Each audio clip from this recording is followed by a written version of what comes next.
고린도전서 15장 14절에서 19절의 말씀 우리 다 같이 함께 합독하도록 합니다.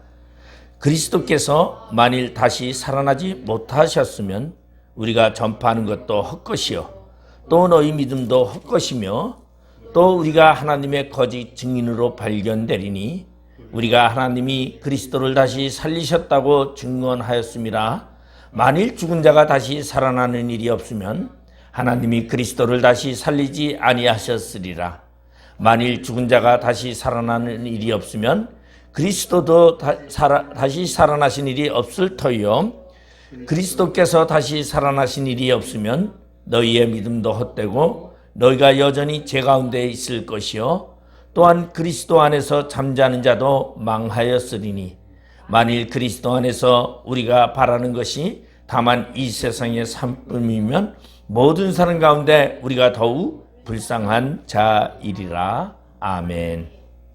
오늘 고린도전서 15장 14절에서 19절의 말씀을 보면은 그리스도의 부활이 없었다면은 우리의 믿음도 우리의 소망도 그리고 모든 것이 헛되다라는 그러한 이야기를 해주고 있습니다. 그래서 오늘 헛되지 않은 부활 우리가 이렇게 한번 생각해 봅니다. 예수님의 부활은 믿음에 있어서 절대 헛되지 않은 보증 수표와 같은 그러한 것이다라는 것을 이야기하고 있습니다. 예수님께서 십자가에 달려서 돌아가시고 무덤에 계신 지 3일 만에 살아나셨다는 것은 영원 불변의 역사적 사실입니다. 이 이야기는 성경뿐만이 아니라 우리 유태인이었던 요세푸스라는 역사가도 그리스도의 죽음과 삶에 대해서 역사적으로 기록하고 있습니다. 예수님께서 살아나심으로 말미암아 우리가 성경에 보면은 부활의 소식을 들은 그러한 여인들과 제자들이 얼마나 기뻐하고 놀랐는지 우리는 알 수 있습니다. 그러나 예수님을 못 박은 원수들이나 그리고 자유주의 신학자들이나 또한 예수님의 부활을 부정하는 많은 이론을 만들고 예수님의 부활을 부정하고 있는 것을 우리는 볼 수 있습니다. 우리 성경에 보면은 요한복음 19장 33절에서 34절에 보면은 예수님께서 십자가에서 이미 죽음에 그렇게 이제 예수께서 이르시되 이미 죽은 것을 보고 군병들이 다리를 꺾지 아니하고 그중 한 군병이 창으로 옆구리를 찌르니 그 피와 물이 나오더라. 아주 쉽게 얘기하면 확인 사살까지 한 거죠. 그렇게 예수님이 죽었는지 안 죽었는지 기절했는지 그래서 창으로다가 옆구리를 찔러 봤더라고 성경은 이야기했습니다. 왜냐하면 예수님께서 기절설을 말하는 그러한 사람들도 일부는 있습니다. 예수님께서 너무 고통 가운데 기절을 했다. 근데 우리 보면 정신을 잃은 사람들을 보면은 물을 확 끼얹습니다. 그러면 찬물을 끼얹으면 놀래가지고 깨어나는 것을 볼 수 있는데 예수님은 이렇게 기절한 것이 아니라 십자가에서 완전히 죽으셨다는 거죠. 그래서 군병들이 예수님이 죽은 것을 확실하게 확인하고 다리를 꺾지 아니하였더라고 성경은 얘기해주고 있습니다. 그런데 오늘 고린도 교회는 예수님의 육체 부활을 인정하지 않았습니다. 그것은 왜냐 하면은 그들이 그냥 인정하지 않은 것이 아니라 헬라 철학의 영향을 받은 일부 사상가들에 의해서 고린도 교회에 육체의 부활은 있을 수 없다라는 것을 이야기하고 그리고 일부 고린도 교회의 사람들은 육체의 부활은 있을 수 없다라고 말하고 있습니다. 우리는 예수님을 믿는 무리들 가운데 우리 중간사 때 보면은 바리새인들이 있었고 사두개인이 있었고 에세네파들이 있었어요. 다 하나님을 믿는다고 하는 그러한 파들이죠. 그런데 거기에 보면 사두개파들은 부활을 부정했습니다. 그래서 우리의 영혼도 이 땅에서 육체적으로 죽으면 끝이다. 그러니까 내세가 없다라고 믿고 있었던 것을, 종교 지도자들 중에도 그런 자들이 있었던 것을 우리는 성경 속에 발견할 수 있습니다. 이와 같이 고린도 교회는 이렇게 예수님이 부활했다라는 사실 자체를 부정하는 그러한 자들이 있었다는 것입니다. 어떻게 육체가 다시 살아날 수 있느냐, 그런 의문을 얘기하고 있는 것이죠. 여기에 대해서 바울은 결코 그렇지 아니하고 성도의 육체 부활은 반드시 있을 것이다라고 말하고, 그리고 이 부활이 우리에게 얼마나 중요한 의미를 주는 것이고 얼마나 우리에게 영생에 대한 타당성을 증거하는 것이라는 것을 설명하고 있는 것입니다. 예수님은 단순히 죽음에서 살아난 사람들과 차이가 분명히 다른 것을 발견할 수 있습니다. 우리는 살다가 보면은 가끔씩은 죽었다 살아나온 사람들을 우리는 종종 발견합니다. 어떠한 사람은 며칠 만에 살아났다고 하고 어떤 사람은 며칠 만에 장사 지내고 있는데 중간에 살아나는 경우도 종종 있습니다. 저희 사촌 형님도 용산에 있는 중앙병원에서 의사가 이제 가망이 없으니 이제 장례 준비를 하십시오. 그래서 사실은 장례를 지내려고 인제까지 가서 이렇게 무덤도 살펴보고 매장지도 살펴보고 그랬었던 적이 있습니다. 근데 저희 사촌 형님도 아마 7시간인가 9시간인가 그렇게 있다가 깨어났어요. 깨어나가지고 천국과 지옥을 갔다 왔다고 간증을 합니다. 물론 사람이 그렇게 죽었다가 살아나는 경우도 종종 있습니다. 그런데 예수님은 그렇게 죽었다가 살아나는 사람과 분명히 달랐다라는 것을 말해주고 있습니다. 그러면 그 차이가 무엇이냐? 다시 말해서 죽었다 살아난 사람들의 대체적으로 그들은 살아난 후에도 죽기 전의 몸을 그대로 가지고 있다는 것입니다. 그러니까 똑같은 육체의 몸을 가지고 있다가 죽었다가 살아나지만 예수님은 육체의 몸이 아닌 다른 형체의 모양을 가지고 있었던 것을 우리는 알 수가 있습니다. 사실은 우리 성경에 보면은 예수님께서 그렇다고 그것이 완전히 느끼지 못하는 형체가 아니었던 것을 볼 수 있어요. 요한복음 20장 2절에 보면 예수님께서 제자들에게 찾아와서 먼저 손과 손의 못자국과 옆구리의 창짝을 보여줍니다. 그런가 하는 심지어 도마라는 의심 많은 도마에게 야, 너 손을 가져다가 내 옆구리에 손을 넣어봐라. 그리고 도마가 옆구리에 손을 넣어보니까 창자국이 있더라는 것이죠. 손에 못자국이 있더라는 것입니다. 근데 이것이 육체적인 그러한 그들의 죽기 전에 육체적인 모양이 아닌 것을 볼 수 있어요. 그러면서 누가복음 24장 36절에서 39절에 보면 영은 살과 뼈가 없으나 너희 보는 바와 같이 나는 있느니라. 예수님께서 그렇게 더 말씀을 하세요. 자, 그러면 영에 대해서는 살과 뼈가 없는데 예수님은 영만 있는 것이 아니죠. 분명히 나는 살과 뼈가 있다라고 이야기를 하고 있습니다.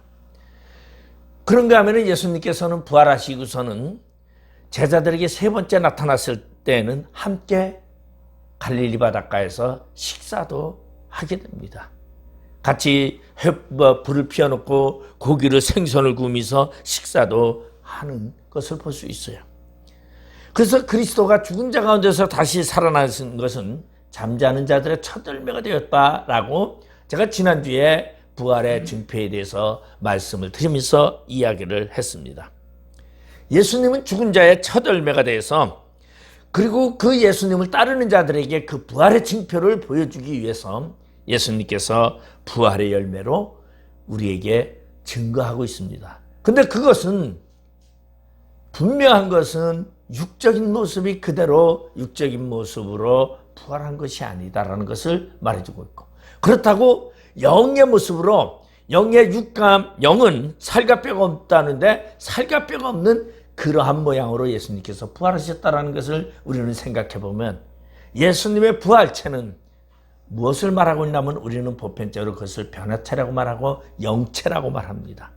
영이 있지만 그 영을 둘러싼 하나의 형체인데 그 형체는 바로 시공간을 초월하고 그리고 세상에 우리가 살아가면서 세상의 제한적인 공간을 제한받지 않는다라는 것입니다. 이것은 예수님께서 무엇을 보여주냐면은 모든 사람들이 모여있는 그 방에 문이 닫혀있는 그 방에 예수님께서 문도 열어주지 아니했는데 그 시공간을 초월해서 예수님께서 나타나셔서 평안하노라고 인사하는 것을 보면 육신은 현실 세계 속에서 제한적인 공간 속에서 벽을 뚫고 나가지도 못하지만 예수님은 공간을 초월하는 그러한 형체에 변형된 것을 볼 수 있고 그런가 하면 또 예수님께서 40일이 부활하시고 40일이 지나서 제자들이 보는 가운데서 사도행전 1장에 보면 감난산에서 하늘을 향하여 승천하는 그러한 모습을 볼 수가 있습니다. 분명히 부활하신 예수님께서는 죽기 전에 육체는 아니었는데 상처도 있고 식사도 할 수 있는 몸이지만은 분명히 다른 것은 하늘로 들려 올라갈 수 있는 그러한 시공간을 초월하는 새로운 몸으로 변화됐다는 것을 우리가 알 수 있습니다. 이 변화차는 공간의 지배를 받지 않습니다. 그리고 세상의 지배를 받지 않는 그러한 몸을 말해주는 것입니다. 새로운 몸을 입었다는 것은 죽지 않는 완전한 몸으로의 변화를 말하고 있는데 우리는 이것을 부활의 몸이다, 부활체라고 이야기합니다. 그러면 예수 그리스도의 부활이 주는 증거는 무엇입니까? 오늘 예수의 부활의 증거가 무엇인지를 우리가 오늘 본문을 통해서 한번 살펴보면은 먼저 오늘 17절에 보면은 그리스도께서 다시 살아나신 일이 없으면 너희의 믿음도 헛되고 너희가 여전히 죄 가운데 있을 것이요. 예수님께서 십자가에서 우리의 죄값을 갚으셨다 할지라도 죄값을 대신해서 죽었다 할지라도 예수의 부활이 없다면 아직도 우리는 죄 가운데 살 수밖에 없을 것이라고 말하고 있습니다. 그러면 부활은 뭐냐? 부활은 죄를 이기는 능력이라는 것을 표현해주고 있습니다. 아주 쉽게 얘기하면은 십자가에서 예수님께서 달려서 죽으심으로 우리의 죄가 사함받았다. 우리는 그렇게 얘기를 하죠. 그런데 사함을 받았지만은 예수의 부활이 없이 그냥 그 사함받은 것을 끝난다면은 우리는 다시 또 자범죄를 통해서 죄를 질 수밖에 없다라는 것입니다. 그러니 죄인이 있을 수밖에 없어요.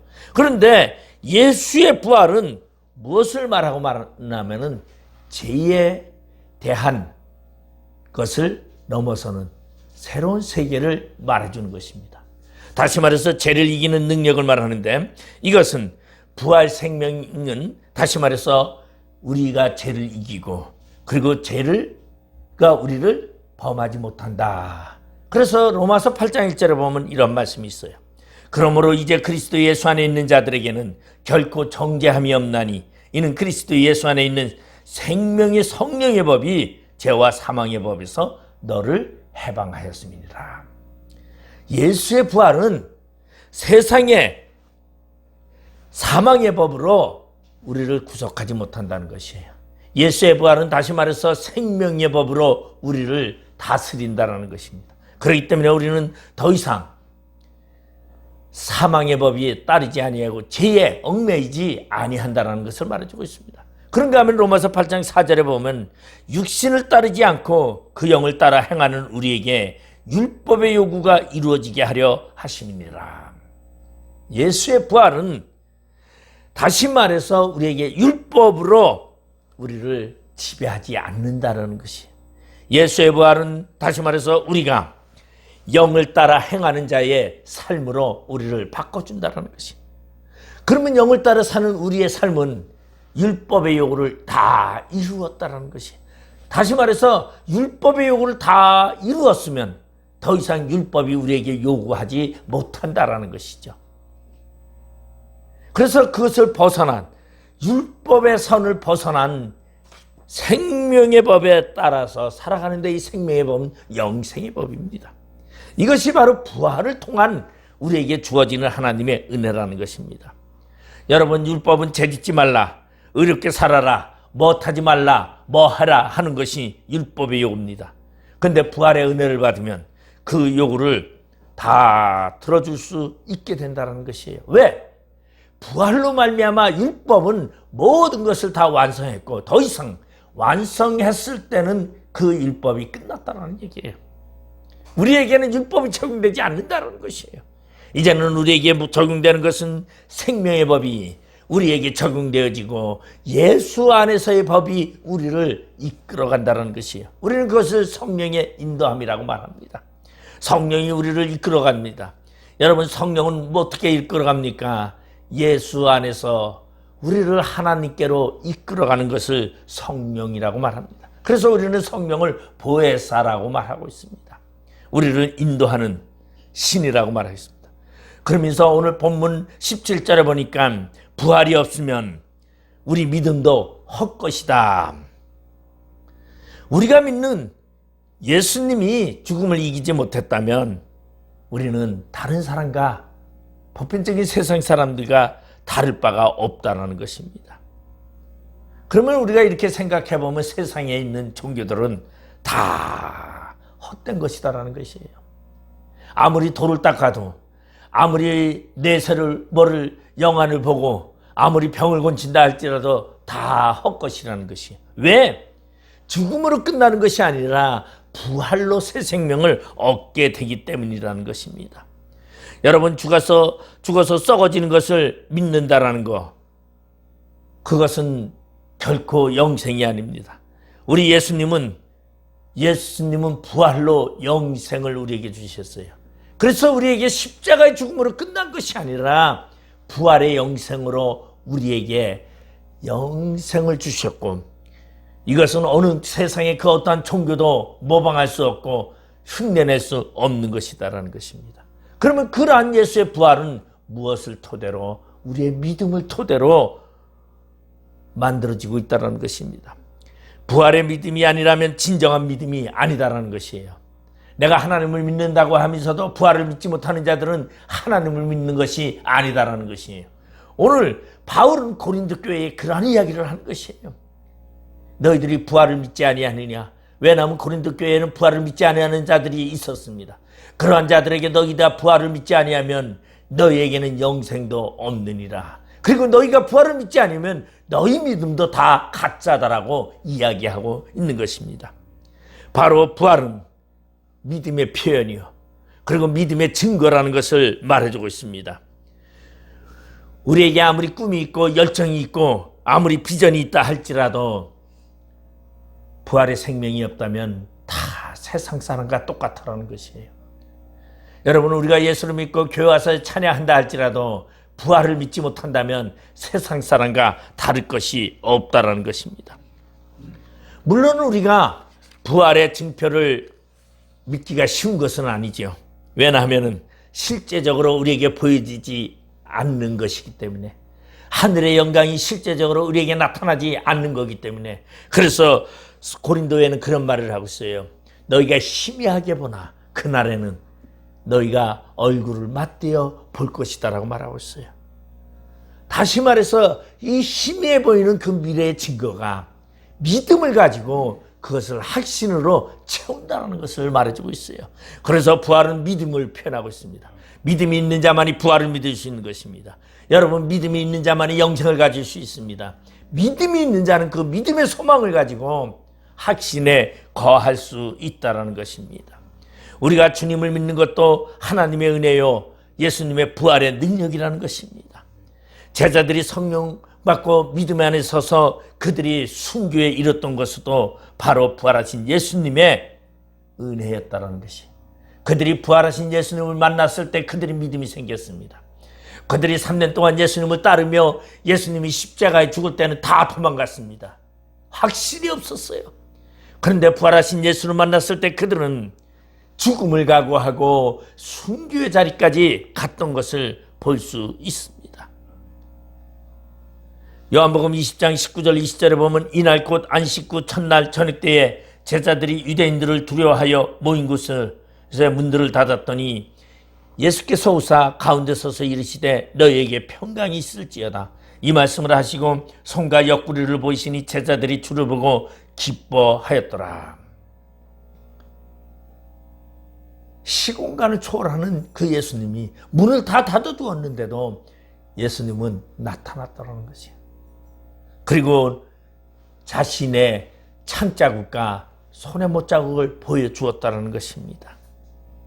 그런가 하면은 예수님께서 8일 만에 다시 또 나타나셔가지고 요한복음 20장 27절에 보면 내 손가락을 이리 내밀어 내 손을 보고 내 손을 내밀어 내 옆구리를 넣어보라. 그리하여 믿음 없는 자가 되지 말고 믿는 자가 되라고 말씀하는 것을 볼 수 있습니다. 예수님은 도마가 믿음 있는 자가 되기 위해서 8일 동안 기다리셨습니다. 그리고 그 8일 후에 도마에게 나타나서 믿음 없는 자가 되지 말고 믿음 있는 자가 되라고 말하고 있습니다. 여러분, 지옥을 가본 후에 죽었다 살아나가지고 천국과 지옥을 구경하는 후에 믿는 믿음도 중요하지만 그보다 더 중요한 것은 보지 않고 믿는 믿음이 더 중요하다라고 이야기하고 있다는 것입니다. 여러분, 우리가 당하는 고난을 통하여 예수를 믿는 것이 아니라 우리는 그런 환경보다도 먼저 믿는 믿음이 우리 안에 있어야 돼요. 그게 지금 믿음이라고 말해요. 그 믿음이 어디에서부터? 예수의 부활에서부터 우리에게 증거되는 것이다라는 것입니다. 그 다음에 예수님의 부활은 15절에 보면 이런 말씀이 있어요. 또 우리가 하나님의 거짓 증인으로서 발견되리니 우리가 하나님이 그리스도를 다시 살리셨다는 꼭 증언하였습니다. 만일 죽은 자가 다시 살아나는 일이 없으면 하나님이 그리스도를 다시 살리지 아니하셨으리라. 그리스도를 다시 살리셨다고 증언함이니라. 다시 말해서 예수의 부활은 우리의 복음을 확실하게 해준 것입니다. 우리의 복음이 헛되지 않은 것을 보여주는 것입니다.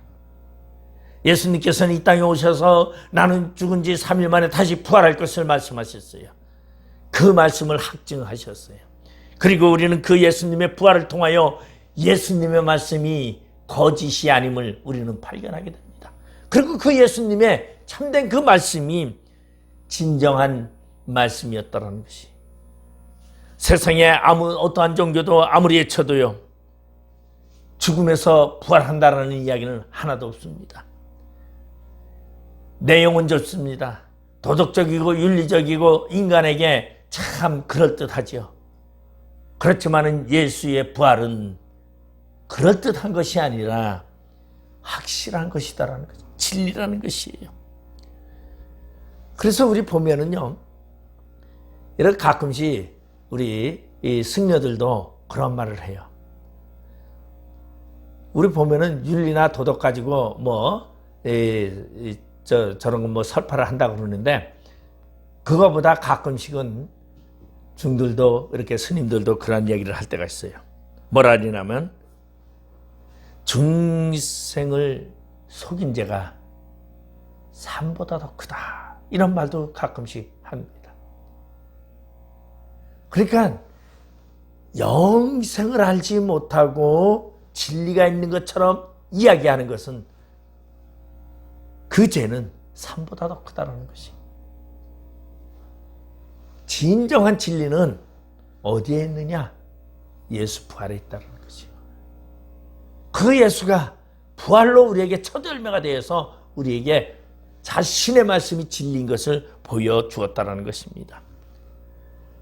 오늘날 우리는 종종 이러한 말을 많이 합니다. 포스트 모더니즘이라는 말을 많이 하고 있습니다. 이 포스트 모더니즘이라는 것은 말 그대로 근대 이후에 이렇게 나오는 법이죠. 은유법으로 표현을 많이 하고 있습니다. 레이트 모더니즘, 포스트 모더니즘. 그래서 뭐라고 말하냐면은 자신의 진리보다 타인의 말과 타인을 존중하고 타인을 진리화하는 것을 포스트 모더니즘이라 그렇게 말해요. 그럼 더 쉽게 얘기하면은 우리가 그렇게 얘기를 해요. 아프리카의 그들의 토속적인 신앙도 인정하는 것이고 그들이 말하는 그러한 풍습도 인정하는 것이에요. 그래서 타인에 대해서 존중해 주는 것을 말해주고 있어요. 그리고 그 타인의 존중 위에 그들의 신을 인정해 주는 것입니다. 그러다 보니까 오늘날에는 이 다신에 대해서 인정을 해주게 되고 있어요. 그래서 모든 인류는 하나다. 신도 하나다. 근데 그 신의 표현은 지역마다, 인종마다, 사람의 생각마다 다른 것이다라고 인정하는 것이 바로 포스트 모더니즘. 그런데 그렇지 않다라는 것이에요. 예수 그리스도의 부활은 그냥 그런 다른 신들과 똑같은 표현의 방법이 아니다라는 것이에요. 예수의 부활은 절대적이고 이것은 유일한 사건이고 영생의 사건입니다. 그러면 각자 인정해 준다라는 것은 뭐랑 같으냐? 영적으로 보면은 혼돈의 세대요, 암흑의 세대라는 것이. 우리 영적으로 혼돈의 세대요, 암흑의 세대를 우리는 뭐라고 하면 사사기에 보면은 이러한 말이 있어요. 사사기 18장에서부터 21장까지 보면은 21장 25절에 보면 사람이 각각 그 소견에 옳은 대로 행하였더라. 그러니까 이게 사사기서의 주제가 자기 생각을 가지고 하나님을 섬겼더라 얘기를 하고 있어요. 그런데 이것이 무엇이에요? 암흑의 시대입니다. 흑암의 세대. 그래서 사사 시대를 우리는 흑암의 시대라, 영적인 무지의 시대라고 말하고 있습니다. 오늘날이 우리가 많은 사람들이 도처에 나오고 있습니다. 어떠한 사람은 말 그대로 손만 내밀면 사람들이 나자빠지고 그리고 막 기절을 하고 막 그럽니다. 그런가 하면은 손만 내밀면 병이 막 낫는다고 합니다. 영안이 열린 세계입니까? 아니요. 암흑의 세대예요. 어둠의 영, 암흑의 세대라는 것입니다. 이러한 영의 혼돈의 세계가 어떻게 말세가 되면은 점점 예수님의 재림 때가 점점 다가올수록 혼돈의 세계가 암흑의 세대가 다가오고 있는데 그 표현이 바로 포스트 모더니즘이라는 다원주의라는 것이 모든 것을 인정하고 모든 것을 포용하고자 하는 생각 속에서 영의 어둠이 다가오고 있다는 거예요. 그런데 분명한 것은 예수님은 그런 것을 타파하고 있습니다. 우리 예수님은 모든 것을 증거하는 것이 아니라 예수만이 부활이 있다라고 이야기를 하고 있어요. 이 부활의 첫 열매로 우리에게 증거하고 있는데 그것은 무엇이냐면 바로 진리라는 것을 말해주고 있습니다. 예수님만이 참된 진리요, 예수님만이 참된 복음이요, 예수님만이 구원자임을 이야기해주고 있는 것입니다. 우리는 그 예수님의 진리이고 예수님이 우리의 복음이고 우리의 구원자이심을 우리는 사도신경을 통해서 곧잘 우리는 하나님께 고백하고 있습니다. 여러분 사도신경을 보면 예수님의 탄생하심, 예수님의 죽으심, 그리고 예수님의 부활하심, 그리고 다시 재림하실 것을 분명히 증거하면서 우리도 예수님을 따라 들림을 받아 영원한 천국에 이를 것을 고백하고 있습니다. 그런데 이 사도신경을 부정하는 사람이 엄청나게 지금 많이 있습니다. 그것이 교회 안에도 있습니다. 사도신경을 하지 말라고 이단들이 얘기합니다. 왜? 주기도문은 성경에 있지만 사도신경은 없다고 사도신경을 거부하는 그런 자들이 많이 있습니다. 사도신경은 예수님의 말씀이 아니라 우리가 예수를 믿는 고백의 표현입니다. 우리가 믿는 예수의 고백의 표현. 그 예수님은 우리를 위하여 이 땅에 오시고 우리를 위하여 십자가 달려 죽으시고 고난을 받으시고 그리고 십자가상에서 부활하시고 그리고 우리를 영생으로 이끄시고 다시 재림하실 것을. 이 고백이지. 그리고 이 고백을 믿는 것이 바로 믿음이라는 것이에요. 그러면 사도신경의 가장 중요한 것은 뭡니까? 죽음과 부활입니다. 예수 그리스도의 복음은 바로 부활의 소식입니다. 여러분, 예수님이 부활하지 않으셨다면 여러분, 예수님은 우리에게 사기꾼이 되는 겁니다. 그분이 사셨기 때문에, 죽음을 정복했기 때문에 우리는 그분을 믿는 것입니다. 바로 부활의 증인이요 우리의 증인이신 그 예수님, 우리는 그 부활을 전해야만 합니다. 그래서 우리는 예수에 대해서 전하는데 예수에 대해서 부활을 증거해야 된다는 것이에요. 부활이 없다면 우리에겐 영생이 없기 때문입니다. 고린도 교회들은 그 당시에 부활을 믿지 않았어요. 이 세상의 죽음이 끝이다라고 생각을 했어요. 그래서 이 세상의 죽음이 끝이다라고 생각한 그들은 예수를 믿는다고 하면서 예수에 통해서 삶 속에서 복 받으려고 했어요. 이제 죽음은 끝나니까 죽기 전에 복이나 하나님 많이 주세요. 이게 기복신앙이죠. 근데 우리는 이 땅의 복보다 미래의 영생을 우리는 추구하고 있습니다. 부활한 후에 이 땅의 짧은 세계 100년밖에 되지 않습니다. 우리는 저 세계에 가서 영생하도록 사는 그 세계를 우리는 바라보고 있다는 것입니다. 그리스도의 부활은 바로 우리에게 주어지는 영생이라는 것입니다. 우리는 그렇기 때문에 예수의 부활을 증거해야 합니다. 그리고 오늘 본문 18절 19절에 보면 또한 그리스도 안에서 잠자는 자도 망하였으리니 만일 그리스도 안에서 우리가 바라는 것이 다만 이 세상의 산뿐이면 모든 사람 가운데 우리가 더욱 불쌍한 자니라. 만약에 예수 그리스도의 부활이 없었더라면 우리는 망한 자입니다. 그리고 우리는 이 세상의 삶이 끝이라면 우리는 불쌍한 자라는 것입니다. 우리에게는 이 세상이 끝이 아닙니다. 우리에게는 영원한 세계가 있다는 것이, 결국은 소망이 헛되지 않는다는 것이, 우리의 바라보는 그 세계가 헛되지 않은 것은 바로 예수 그리스도의 부활로 우리에게 증인이 된다는 것입니다. 여러분, 예수의 부활은 영광을 향해서 사는 우리에게 소망이 됩니다. 그리고 우리가 그 바라는 소망이 바로 예수의 부활로 우리는 확신하고 있습니다. 만약에 예수의 부활이 없었다면 우리가 믿는 모든 것이 다 헛되고 헛된 것이 될 수밖에 없습니다. 우리는 분명히 선택해야 합니다. 이 세상이냐 아니면 분명히 저 하나님의 영원한 세계인 것을 우리는 선택해야 합니다.